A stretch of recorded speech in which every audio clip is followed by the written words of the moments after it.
Alright guys, TacticalRab again today. Hope you're doing well and enjoying your day so far. The Texas Major begins in just a couple of days time, and it's about a year ago to the day where OpTic won Major 1 at that exact venue just last year. They took down FaZe on the way to that championship. They just took down FaZe again online most recently, extending the record they have against Atlanta FaZe since the start of 2022. Is it a mental block that FaZe have against OpTic? Why exactly is their record against this particular team just so one-sided? Very much enjoyed your thoughts in the comments below. Hit the like button if you enjoy.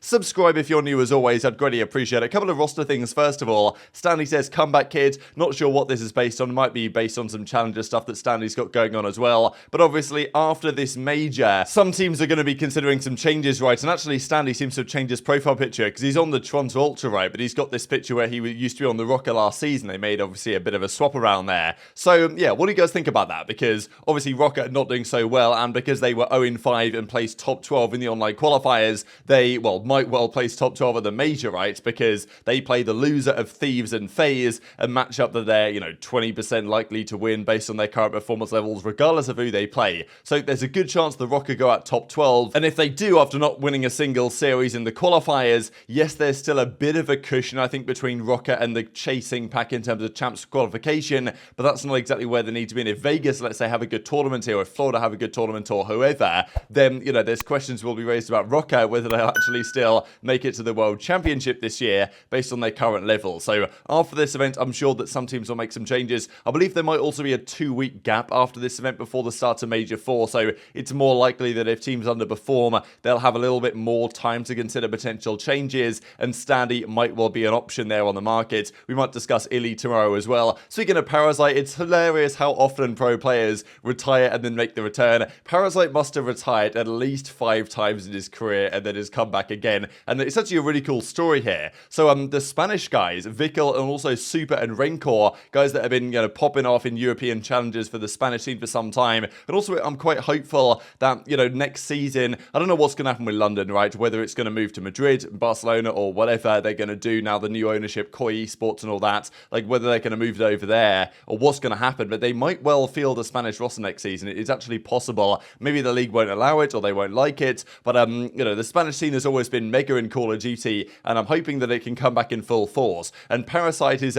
picking up these guys to come over and make a run in Texas. So that's a really great storyline that I'm looking to keep up on as well. And also, this from TJ Halley real quick. I didn't seem particularly happy about the state of things, of course. They did miss out on qualification in the winners bracket for the major. Regardless, though, if they had have made winners, they'd have played a matchup that they probably wouldn't have won. Okay, they probably would have played Surge, so I guess it's winnable, but it is not ideal. And they probably play Los Angeles Guerrillas anyway in the first round of losers, so we'll see. But if Vegas don't go so well here and they go out of the major top 12, let's say, losing to Guerrillas again on LAN, then, questions will be raised about this roster, as, of course, they already are. Also, I thought it was kind of remarkable the fact that there's a relatively limited list here that have played every single qualifying match since the start of Cold War. Whatever teams these guys have been on over that period, none of these players have ever missed a match over the last several years. Of course, some, like Simp, for example, was out with an illness, I believe, during the start of the Vanguard season, but all these other ones have, it's a relatively short list, actually, that have played every single qualifier match for the last 3 years, effectively. We're going to look at some numbers today, and this, I thought, was one of the most remarkable numbers I saw from the Major 3 qualifiers.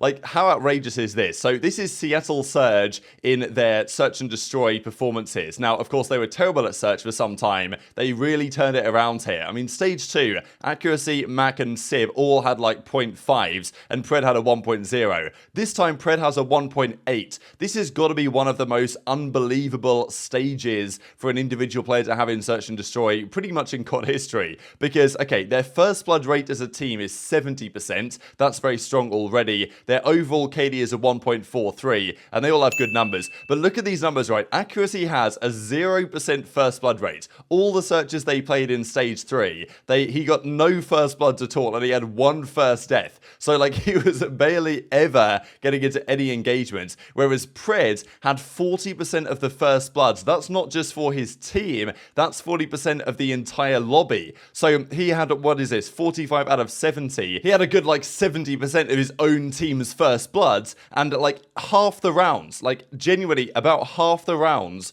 Pred would get first blood. Like, that's not Pred to be in a first blood engagement, that's half the rounds that Pred would get first blood. Like, that is actually absurd. So, yeah, he had a 1.8. We'll see if they can keep this up on LAN, right? Because if they can maintain this level of Search and destroy, they're looking pretty ominous, right? But at the same time, this is what Surge do. They have one bad stage, and now here's their very good stage. How good will it be? We'll see. But this event is so open, actually. Looking at the teams right now, it's a really exciting event because I feel like there's any one of like 6 teams maybe that could reasonably win this event right now. And of course, those search and destroy numbers help Pred to be, again, for the second stage in a row, the top performer of the online qualifiers, Awakening, Scrap, Hydra, Shotzzy, and others appearing to round out this list. But yeah, nonetheless, we'll see how Pred can perform in front of the OpTic home crowd, because it's going to be quite an interesting storyline just to see how Pred does at this event, given the fact that, you know, there's rumors that maybe he might be playing for the Green Wall next season, depending, of course, on how things go. But about 1 year ago yesterday was the final day of the tournament they played last year. It was actually Major 1 last year, right, because the season this year started so much earlier. But that was when OpTic beat FaZe in the finals 5-2 to lift the trophy in front of the home crowd. It, of course, was Scump's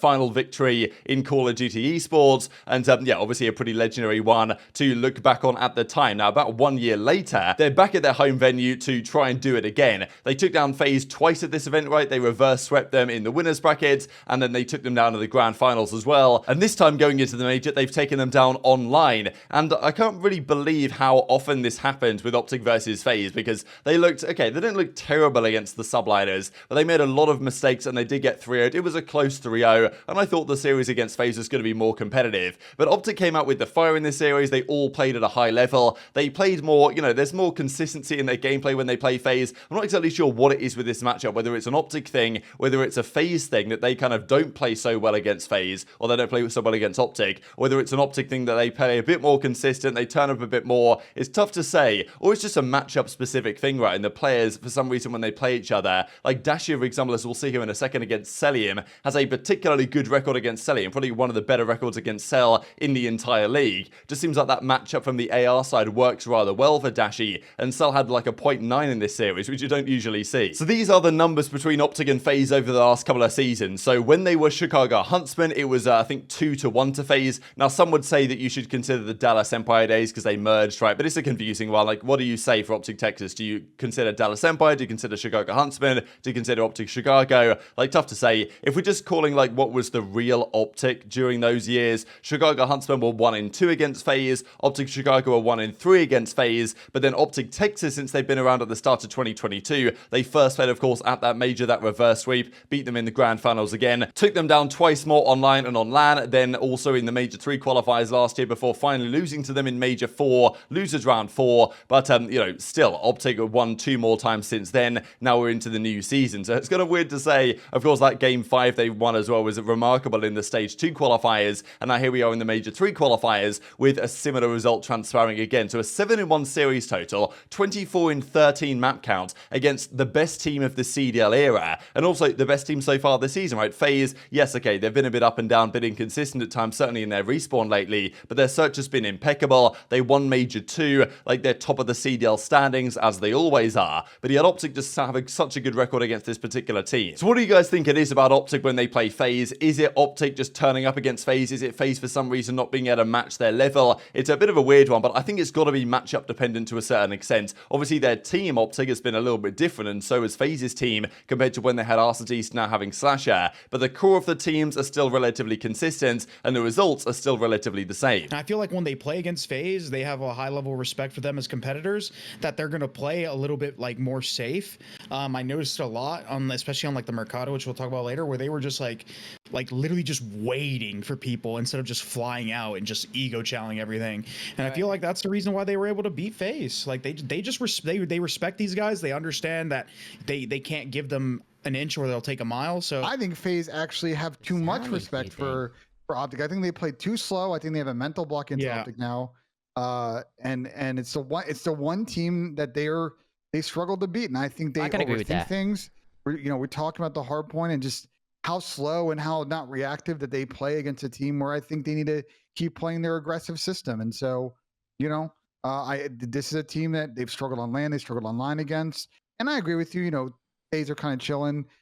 Death taxes and FaZe going 3-2 in online qualifiers seems to happen every stage. But you know, I do think there's some warning signs here. In general, the hardpoint just I think the doesn't record look is a little strong. worrying. So I think it might be a bit of a matchup thing as well. Just see Brian Stats points out here, Dashy in their 18 career matches is 12 in 6 against Cellium, or 12 to 6 against Cellium. How many of those are online to LAN? 7 in 2 on LAN, and I think maybe I mentioned the wrong number earlier, but on LAN it's 7 in 2, 3 in 0 in Black Ops 4 when Cellium was on FaZe at the time, and he joined the kind of E-United core when they became FaZe going forwards, and then 0 in 1 in Modern Warfare 2019 because he didn't play much of that game, 1 in 0 in Cold War, and then 3 in 1 in Vanguard. Of course, that's on LAN. So this year they haven't played so far this season on LAN. Maybe it will happen at their home major. That'd be a very exciting prospect. So is it FaZe that just can't quite get it over the line against OpTic? It's a little bit strange to me. And I know that every time this happens, people discuss the mental block, because OpTic didn't look great, let's be honest here. And in the map 4, Shotzzy went off, but Ghosty had like 10 kills. So, you know, I think honestly it might be some sort of a mental thing with FaZe when they play OpTic, that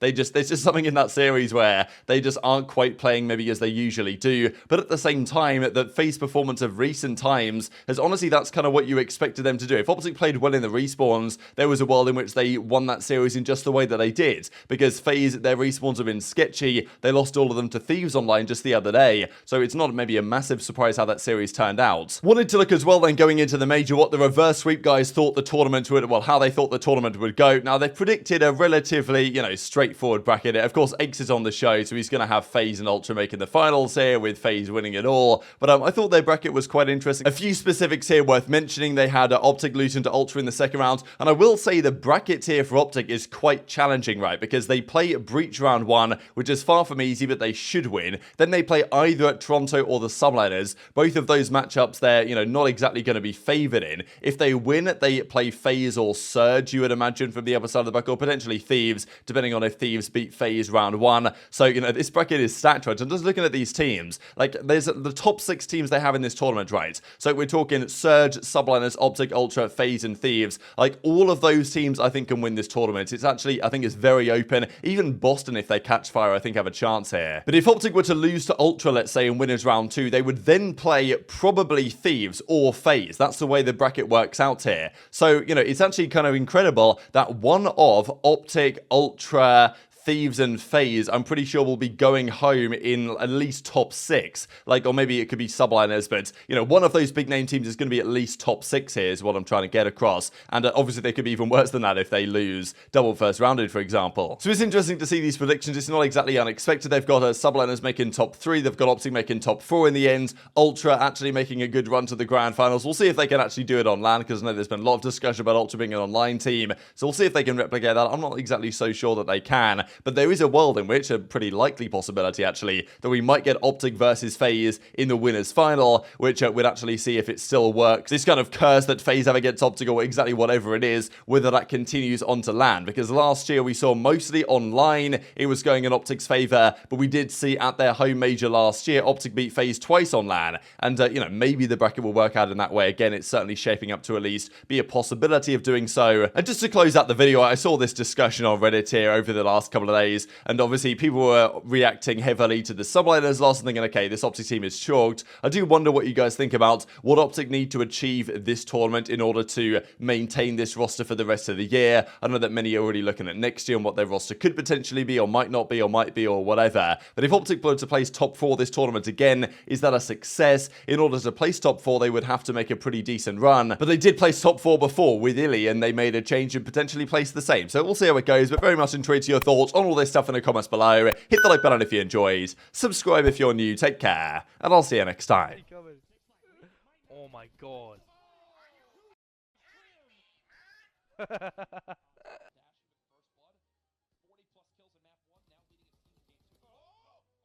Bro, why is Grim back to back to back to back clips?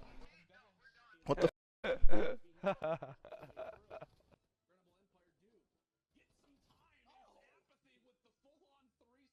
Nah, Porter's Why is Grim in this so many times?